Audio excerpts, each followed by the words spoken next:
Hello, welcome to News Center. I'm Parikshit Luthra. Chinese President Xi Jinping is likely to skip the G20 summit in New Delhi next week.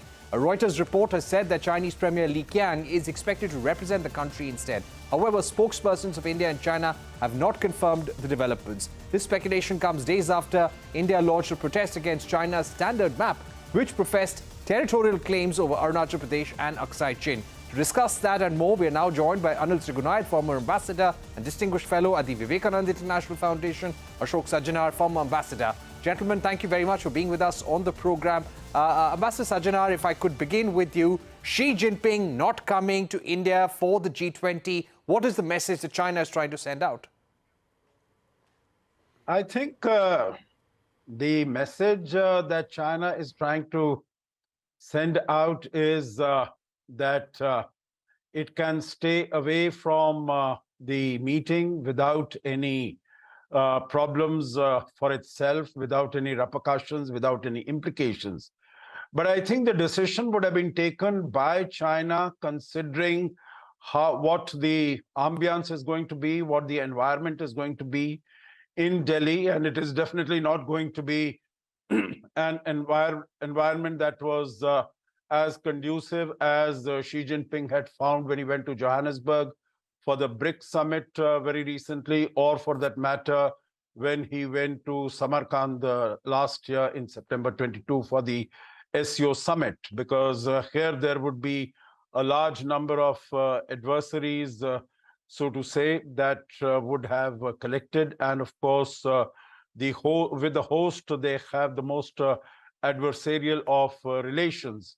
So possibly, although Xi Jinping had also traveled to Bali last year, but he would have thought that in the fitness of things, it would be best not to come here. I would say that from the perspective of India, it is, in my view, it is good that he is not coming, because then the focus of the whole meeting, of the media, of everyone, can be on the substantive issues as far as the G20 is concerned, whether it is the impact of the Russia-Ukraine conflict, the economic impact in terms of the food shortages, the fossil fuel shortages, fertilizer shortages, supply chain disruptions, etc., rather than on political matters, political issues in terms of the bilateral that he would or would not have with Joe Biden, or the bilateral he would or would not have with the Indian Prime Minister.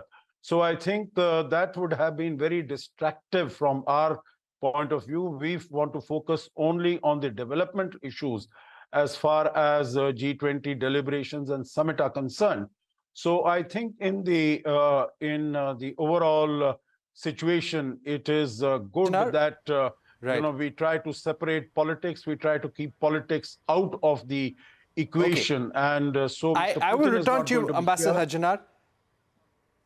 Let me also get an Ambassador Trigunayat at this point. So Ambassador Sajjanhar is saying that it's in a way a good thing that Xi Jinping is not coming. That would have distracted attention from India's larger agenda. But we need China's support on coming to consensus on some critical points, such as the common framework on debt restructuring, reform of multilateral development banks, digital public infrastructure, cryptocurrency framework as well.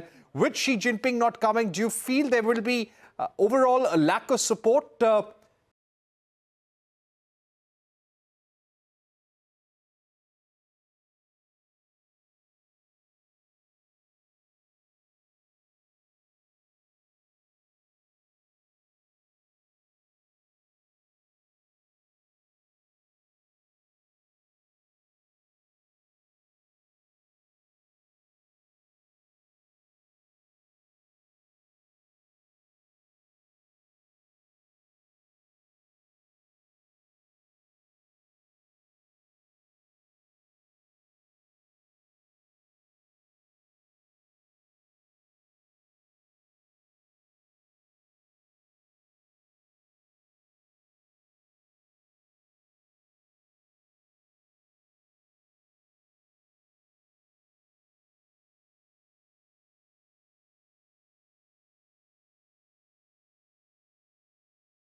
this is the problem that we would, and even as far as the meeting in Johannesburg is concerned, China comes out and says that it was done at the request of India. There was no need for saying that, whatever might be the reality of the situation. So I don't think China can really be expected to play ball here. We'll have to wait and see. I think our focus will be on substance, and that is what we would like to take it forward, irrespective of who attends from China. Parikshit. All right. Ambassador Trigunayat, returning to you, do you feel that the meeting that happened in Johannesburg, the informal meeting between Prime Minister Modi and President Xi, did not go very well? And this could be one of the reasons why President Xi Jinping has decided not to come to India? Well, I don't think so that meeting, in fact, was essentially Prime Minister Modi would have definitely raised the questions of the boundary and the border disputes and the problems that is happening to de-escalate the situation, return to the 2020. All these are important things. And I think that that was very much there. But at the same time, I'm quite sure Prime Minister would have reiterated the invitation to President Xi Jinping to visit. But it looks like that after that meeting, when there was something, it was expected that he might come. One of the reasons is that important issue is about this map that has come up, and that no further progress has been made on the border. So as has been mentioned, that this is like his response to that, the Chinese response is that it's really totally absurd that you can't be objective about your sovereignty. I mean, it's as simple as that. So this is a very important issue, and that has created a lot of fracas everywhere. And India is definitely peeved by these kind of designs, which do not augur well for a relationship going forward. So China has to basically think, and President Xi Jinping obviously would not like a very cantankerous kind of an environment. On the one hand, he will have these Western countries chasing him to denounce Russia and not cooperate with them. On the other hand, he has a problem with India on the borders and others. So you cannot completely dissociate the bilateral ambience from the multilateral format. But of course, as far as we know, I mean, and has been claimed by our foreign minister also, that more than 95% issues, all the countries have the consensus. So the only cantankerous issue at the moment remaining is the inclusion of reference to Russia-Ukraine war. I mean, that was going to be Chinese position, China-Russia position, one is aware of it. So whatever it is, whether we talk about geoeconomics or it, but it is driven by geopolitics and will be driven by geopolitics. Right. Okay, my final question to you, Ambassador Sajjanhar, very briefly, could you give us a sense that now we're nearing the G20 Leaders Summit? When it comes to summits of these kind, how much work can be done by leaders at the last moment when they actually land? Or has the bulk of the work, 95% of the work on the communique, already been done? And do the leaders only need to come and sign off on it now?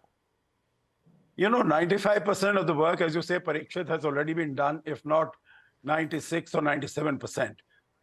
But it is the last 2 or 3% that is really critical and crucial, because those are the areas where the leaders, the ministers, now there have been so many ministerial meetings that have taken place at different levels, finance minister, foreign minister, development minister level, commerce minister, so many of them, where those are 1 or 2 or 3 issues where the ministers are not able to come to any sort of consensus or any sort of agreement. Those are the issues that will come on the table. That is where the buck stops. That is, they will come onto the table of the leaders, and they will be required to have a look at them, and they will be able to take really a political call on that, political decisions on that. And I think that at times does become very, very critical and very, very crucial. And here also, I think some sort of a language on the Russia-Ukraine conflict. I'm sure our negotiators are burning midnight oil over that, and hopefully we will be able to see some sort of an acceptable language. But there might be 1 or 2 issues which will go up to the leaders to take a final call on. Parikshit. All right. Ambassador Sajjanhar and also Ambassador Trigunayat, thank you very much for joining us on the program. We're taking a short break, but coming up, the upcoming G20 summit will showcase India's cultural heritage and diversity. minutes to be a part of the food menu. An exhibition for G20 guests is on the card. A special conversation with Apurva Chandra, Secretary of the Information and Broadcasting Ministry, on the other side.